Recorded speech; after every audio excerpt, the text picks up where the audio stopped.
Economista doctor Alejandro Narváez Liceras, profesor principal de Economía de la Tetracentenaria Universidad Nacional Mayor de San Marcos. Siempre es un gusto conversar con Alejandro y vamos primero al saludo. Alejandro, bienvenido, buenos días. Buenos días, Néstor, encantadísimo. Igualmente, en nombre de nuestros televidentes, este plan Impulso Perú de Kurt Burneo, ¿cuál es la apreciación del economista y del peruano sobre todo? Sobre todo del peruano de a pie, ¿no? De ese peruano de carne y hueso. Bueno, pues se ha presentado con mucha algarabía, con mucho entusiasmo este plan. No sé si realmente es un plan o es un programa llamado Impulso Perú. Ya lo hizo días atrás, en alguna entrevista que tuve en algún medio, comentamos un poquito al respecto. Efectivamente es una batería de medidas, exactamente 36 medidas, si mal no recuerdo, un listado de puntos que todos más o menos lo conocíamos, pero la gran pregunta es, en principio, ¿cómo se va a financiar ese plan o ese programa? El monto aproximado, según las cifras que aparecen en ese listado largo, es de más o menos 10.000 millones de soles. En mi opinión, que ese monto debiera estar en el presupuesto público. Se supone que está incorporado. De lo contrario, habría que modificar el presupuesto de este año y del próximo año, porque ese plan abarca los dos ejercicios. El ejercicio fiscal del año 2022 y va hasta el año 2023. Hay varias medidas bastante, digamos, llamativas, por decirlo de alguna manera. Bueno, yo escuchaba las declaraciones de Kurt Burneo en Estados Unidos cuando estuvo haciendo su presentación en JP Morgan, y en algunos medios decía textualmente que el Perú tiene una economía social de mercado. Yo no sé si entre economistas entendemos mal qué significa exactamente para Burneo una economía social de mercado. No sé, yo creo que aquí hay un problema bastante serio de lo que se entiende exactamente economía social de mercado. Yo recuerdo haber desmenuzado en un artículo pasado, cuando estuvimos de elecciones el año 2021, en torno al programa de gobierno que presentó Keiko Fujimori, y ella insistía en ese tema, de que la Constitución del Estado recogía esa frase, economía social de mercado, y textualmente en el programa de gobierno de Keiko recogía ese texto.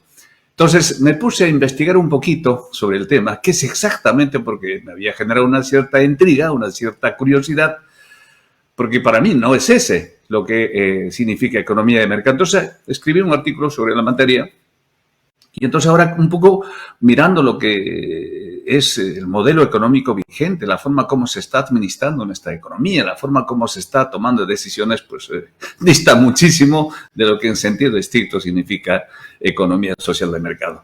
Entonces, vuelvo al tema de la pregunta de Impulso Perú. Yo sé que es una batería de medidas seguramente bien intencionada, pero no resuelve el problema de fondo, Néstor. Porque el problema de fondo es que estamos en una profundísima crisis con una inversión de aproximadamente 10.000 millones de soles. No le hace ni rasguño lo que significa la crisis actual. Ya lo ha dicho el Banco Central en sus recientes informes de que la inversión privada este año y el próximo van a ser prácticamente raquíticos, en torno a 0%. Entonces, en ese escenario de inversión privada 0% y un poquito más la inversión pública que tampoco aparece en montos relevantes en el presupuesto fiscal del año que viene, pero la situación va a ser realmente dramática. Y sobre esto conversaremos, si te interesa, Néstor, porque son temas apasionantes, son temas calientitos después de la decisión de la Reserva Federal de hace 2 días, ¿no? Cómo nos afecta y cómo afecta a la economía del mundo.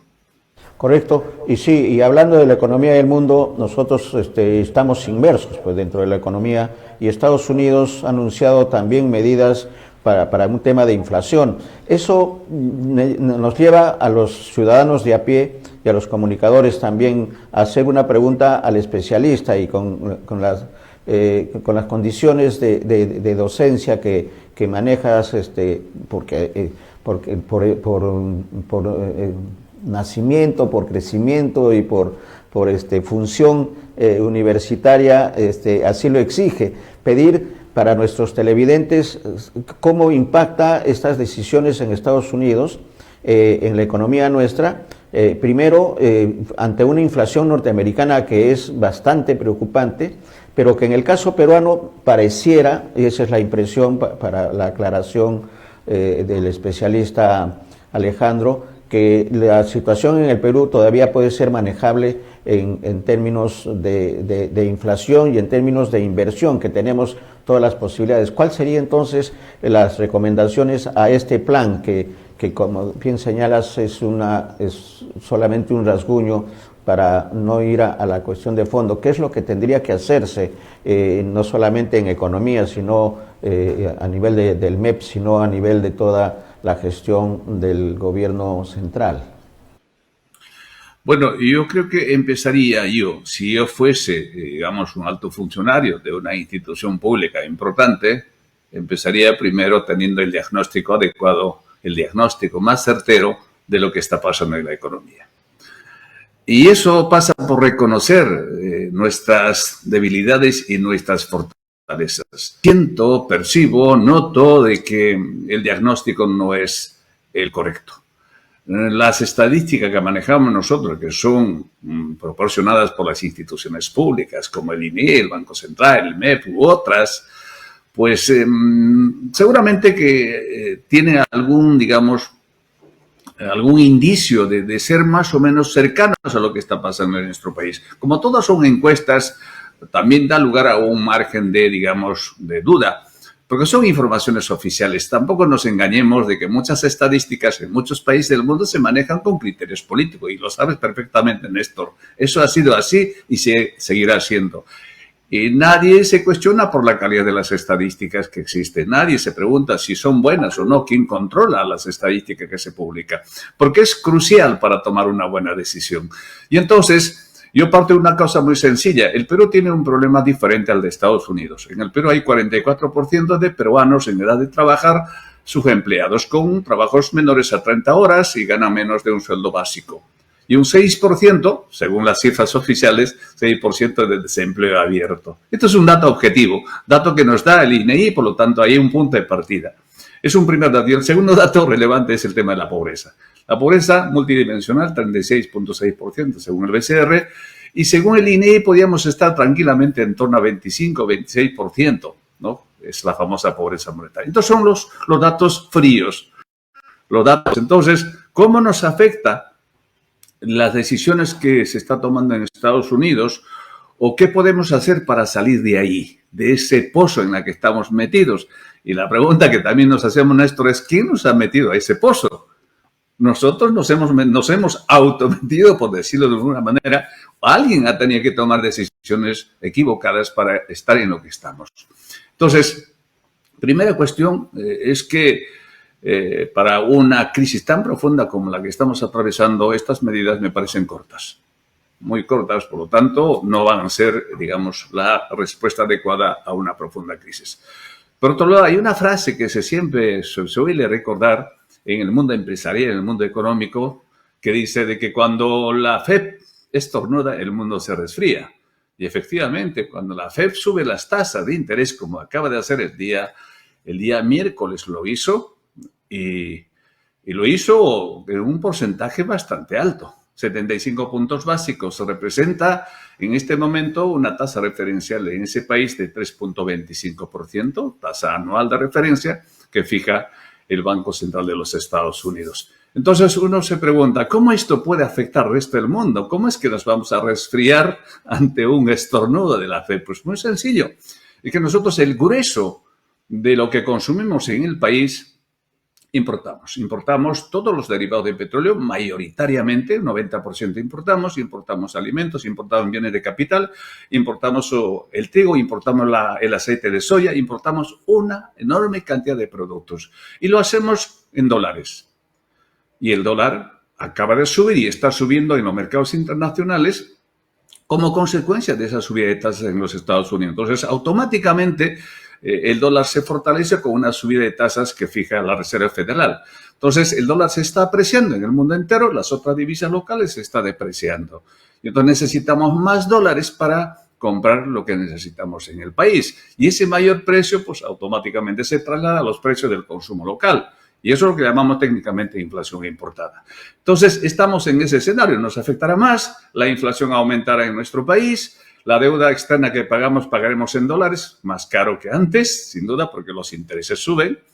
Y entonces estamos en un escenario complicado. ¿Y qué hacer? Pues bueno, simplemente cómo tomar medidas adecuadas para evitar que la inflación siga avanzando, pero las medidas tomadas por el Banco Central de Reserva tampoco encajan, por una razón muy simple. Justamente yo hoy día voy a publicar en la noche un artículo hablando de este tema. La gran pregunta que nos hacemos entre los economistas es esta.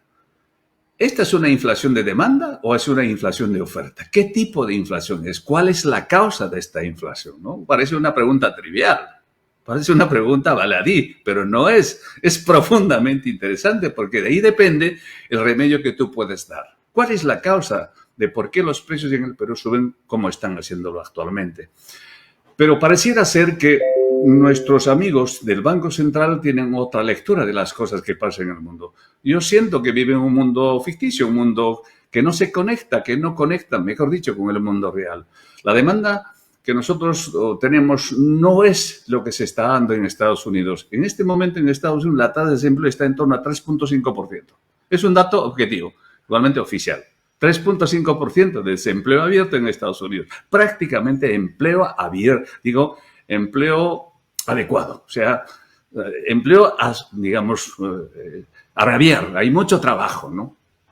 Entonces, trabajo pleno, empleo pleno, si quieren verlo de esa manera. Entonces, la realidad es completamente distinta. Entonces, en Estados Unidos hay una demanda creciente, porque hay trabajo, hay consumo, hay demanda.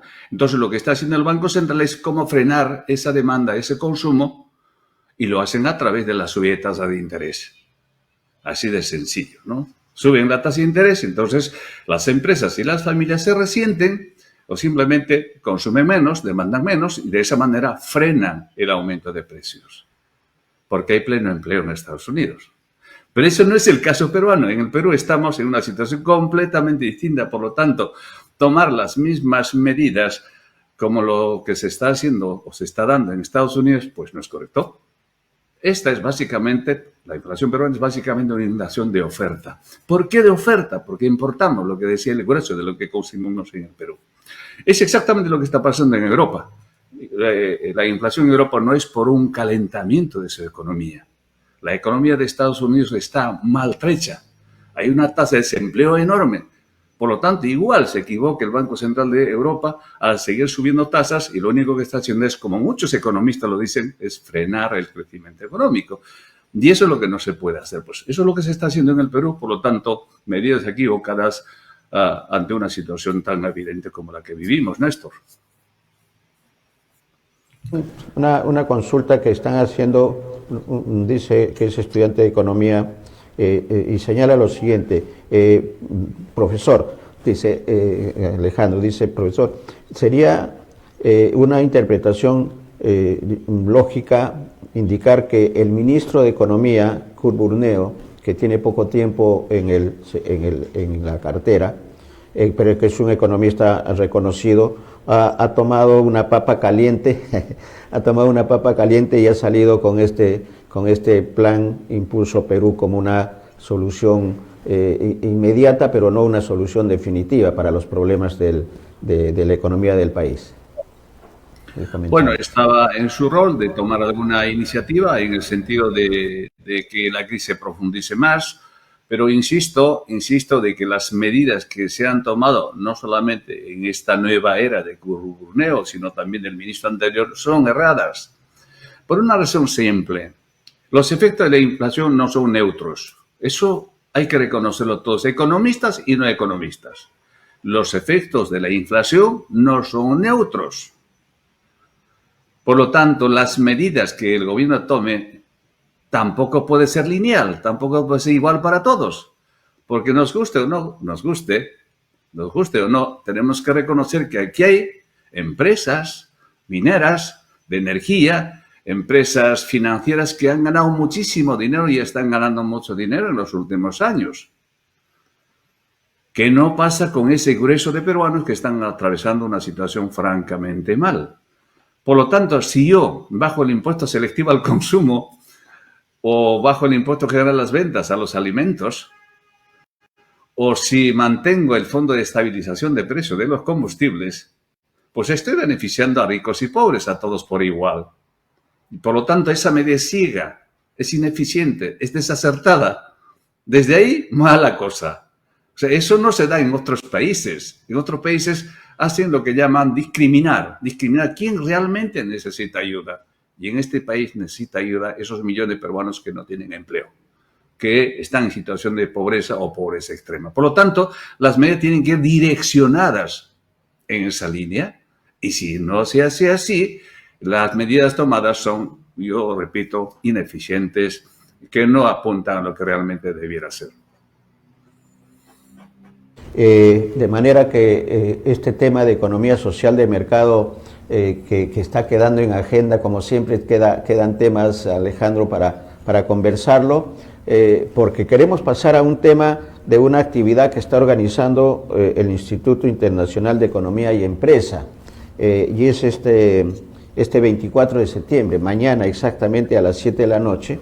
Le estamos pidiendo a producción que nos ayude con el flyer. Es una conferencia en vivo, ahí la tenemos en pantalla, Alejandro, conferencia en vivo organizada por la institución, por el Instituto Internacional de Economía y Empresas, en la que vamos a colgarnos de la señal para emitirlo a nuestros televidentes, porque es un tema importante, seguridad energética y medio ambiente. Y seguridad energética, estamos hablando de todo lo que significa energía, lo que significa, todo lo que significa, creo que parte importante del presupuesto general de la República en lo que es ingresos tiene que ver con el tema energético en nuestro país, y el medio ambiente forma parte de protección que se tiene que tener de nuestros recursos naturales, principalmente de la Amazonía.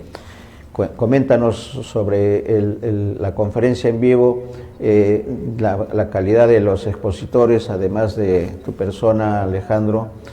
También va a estar César Rodríguez Villanueva. Coméntanos los detalles, los objetivos y la motivación del instituto para organizar esta conferencia en vivo. Bien, Néstor. En principio, este es un foro de debate, es un encuentro de personas que están ligados al sector y está patrocinado, como aparece ahí en el banner, por el Instituto Internacional de Economía y Empresa y, por supuesto, por Televisión Digital, BIS. Y eso para nosotros es muy importante porque es una vitrina que permite de que cientos de personas pudieran participar, asistir, preguntar, comentar o simplemente tomar nota de lo que está pasando en este sector de nuestra economía importante, que es la seguridad energética y cómo esto se vincula, se relaciona con el tema del medio ambiente. Incluso el debate es mucho más amplio, se habla mucho de soberanía energética y seguridad energética. Pues nosotros nos preguntamos, ¿tenemos seguridad energética? ¿Tenemos soberanía energética? Si logramos alcanzar ese objetivo de soberanía y seguridad energética, ¿podríamos hacerlo sin afectar al medio ambiente? Estamos parados, que se vienen los próximos 5, 10, 15, 20 años. ¿Cómo nos está afectando esta crisis energética que actualmente padece el mundo entero? Como consecuencia, por ejemplo, de la crisis geopolítica que se tiene en Europa del Este. El conflicto entre Rusia y Ucrania, Rusia y Occidente, sin duda, tiene sus impactos. Y por eso en la primera parte de esta entrevista hablábamos de uno de los factores que han impulsado los precios al alza, es justamente el tema energético, en el sentido más amplio de la palabra, porque la energía es la que finalmente hace que una economía funcione, es el motor de la economía del mundo. Por lo tanto, nos importa muchísimo hablar de este tema y cómo entre todos los peruanos podemos tomar un poquito más de conciencia de que promover energías renovables es importante, pero tampoco podemos dar de espalda a las energías fósiles, que sigue siendo el 75-80% de energía que mueve el mundo, y nosotros no podemos caminar en sentido contrario. Así que va a ser un debate interesante porque César Rodríguez es un profesor principal de la Universidad Nacional de Ingeniería, ha sido director general de minería, dirige una institución importante en la propia UNI sobre el tema de medio ambiente, por lo tanto, pues vamos a tener la posibilidad de intercambiar puntos de vista, hacer propuestas de cómo entre todos los que estamos directa o indirectamente vinculados a estas cosas podemos aportar alguna idea y que esas ideas pudiéramos un poco ir hilvanando de cara a trabajar propuestas de temas de medio ambiente, etcétera, etcétera. Así que, y la que va a moderar este foro va a ser la profesora Mogollón, que es una periodista muy reconocida del norte, que está ligado mucho al tema petrolero en Talara, es de Talara, y bueno, periodista reconocida, y bueno, pues vas a estar también ahí, Néstor, tú, y nos encantaría que pudiéramos entre todos empezar a hacer cosas serias, cosas, como yo digo siempre, de reflexiones profundas, de pensamiento crítico, porque creo que es una manera de ayudar al país, ¿no? Seguramente muchos no lo valoran esto, pero creo que es un esfuerzo que hacemos todos por intentar de abrir caminos y que entre todos podemos empujar hacia adelante nuestro país. Correcto, y sobre todo mirando con mirada social, ¿no?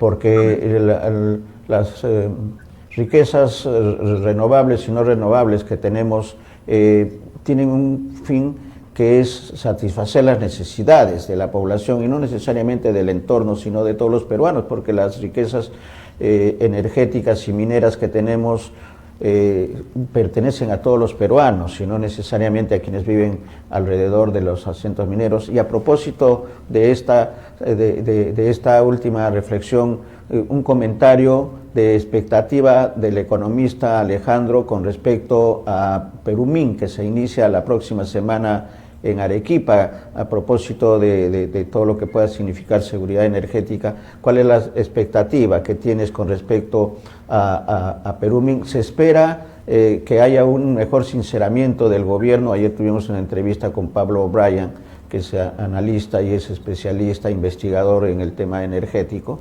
Ha presentado un libro sobre el corredor minero del sur desde la visión social. Interesante, y él hablaba de que no se está actuando de una manera adecuada en el tema de los grandes proyectos energéticos y mineros, como el caso de Quellaveco, y en el sur que hay 4 proyectos que están caminando a la mitad de lo que se había previsto. ¿Cuál es la expectativa que tienes, Alejandro, con respecto a Perumín, el resultado que pueda lograrse en este foro que es reconocido mundialmente? Sí, cada año este evento acoge a cientos de empresarios, mineros o inversionistas, potenciales inversores, en fin. Y yo creo que es un foro interesante de cara al mundo y ya se ha ganado un espacio, tiene ya un prestigio reconocido. Y quienes también estamos ligados a estos sectores de la minería, de alguna forma estamos atentos a su desarrollo, a su, digamos, a lo que pueda impactar o pueda de este evento sacar cosas valiosas para el desarrollo de la minería en nuestro país. Recordemos que somos un país, sobre todas las cosas, exportadores de minería. Nuestra principal balanza comercial, la balanza comercial peruana, es básicamente minera. Nuestra bolsa de valores de Lima, el grueso de su índice es básicamente minero. Por lo tanto, tenemos que también seguir de cerca lo que hacen en este sector importante. Desgraciadamente, como lo has dicho muy bien, hay sectores, mejor dicho, proyectos grandes en el país, en el sur, en el centro, están ciertamente caminando muy lento porque los conflictos sociales no permiten o porque no hay un adecuado diálogo entre las comunidades que están en la influencia directa de estos centros mineros, ¿no? Y es que hay cosas que no están permitiendo que esos proyectos avancen. Siempre buscamos y queremos todos una minería responsable, pero ¿qué entendemos por eso de minería responsable? Como discurso está muy bien, pero en la práctica, ¿qué significa? ¿No? Más stakeholder o más empresa corporativa que tenga una buena imagen, más vinculación con las comunidades, más compartir resultados, más accionariado comunal, más de qué, para que las empresas mineras se sientan cómodas y que puedan trabajar en paz en estos sitios. Creo que hay un gran tema y algo está fallando en esto. Yo tengo algunas ideas sobre eso porque he nacido en una región eminentemente minera. Conozco lo que está pasando en Las Bambas, el proyecto minero Las Bambas, que hasta ahora no logra despegar como nos gustaría, porque es un gran proyecto. Entonces, ahí hay algunas cosas que no se está trabajando adecuadamente y la razón por la que estos conflictos, que son casi permanentes en esa mina, en ese proyecto, pues todos más o menos sigamos de cerca, ¿no? Así que vamos a ver qué sale de este foro, de este Perumín. Esperamos buenos acuerdos, que salgan luces, que al final veamos la luz al final del túnel, que es lo que todos los peruanos queremos. Y has hablado con el corazón de apurimeño, Alejandro, y eso está muy bien, eso está muy bien. Nosotros somos arequipeños y también tenemos la preocupación de grandes proyectos como Tía María, que está esperando, y que lo que señalaba Pablo O'Brien, la pregunta y el comentario final, Alejandro, es que él tiene una idea sobre el tema y dice que que está mal diseñada la política pública con respecto al tema de los proyectos mineros, y no deja de tener razón, pero no solamente es eso, también hay, creo, el compromiso de la parte privada que está trabajando, y ahí falta ponerse de acuerdo, y un tercer actor que no se está tomando en cuenta, que es los gobiernos regionales y los gobiernos locales. No solamente tienen que beneficiarse del canon, también tienen que generar los caminos adecuados para que el beneficio no solamente se manifieste en pistas y veredas, sino en el desarrollo humano, que creo que debe ser el objetivo principal. Hay mucho por conversar y seguramente el Instituto Internacional de Economía lo va a tener en agenda, lo tiene en agenda definitivamente, para dar a conocer en los próximos meses las actividades. Con gusto participaremos mañana, estaremos atentos a todo el desarrollo, porque forma parte de nuestra responsabilidad social como comunicadores. La invitación entonces, Alejandro, y el comentario final, para que mañana nos acompañen nuestros televidentes a partir de las 7 de la noche. Sí, me parece bueno señalar una vez más que las personas curiosas, las personas interesadas, las personas preocupadas por los grandes temas, pues hay que estar presente en este tipo de foros, en este tipo de debates. Y yo creo que puede llenar expectativas de los que asistan, ¿no? No es que se haga una revolución de las cosas que pasan en el país, pero por lo menos abrimos camino, abrimos pistas de cara a abordar, ¿no?, estos grandes temas para ir mejorando la calidad de vida de los peruanos.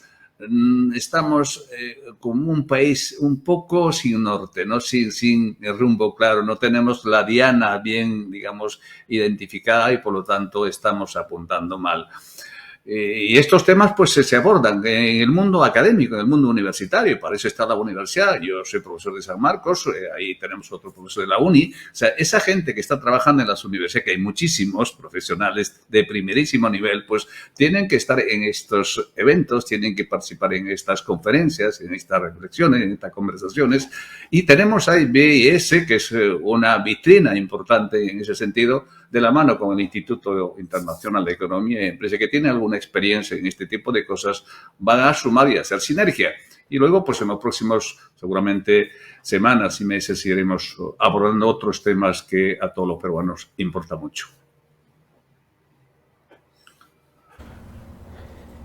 Muy bien, excelente, excelente, y estaremos mañana nuevamente conversando, y la próxima semana, luego de Perumín, también las conclusiones de este tema tan importante para la economía de nuestro país como es la minería, la gran minería. Gracias, Alejandro, un abrazo, buen día. Igualmente para ti, muchísimas gracias. Buenos días.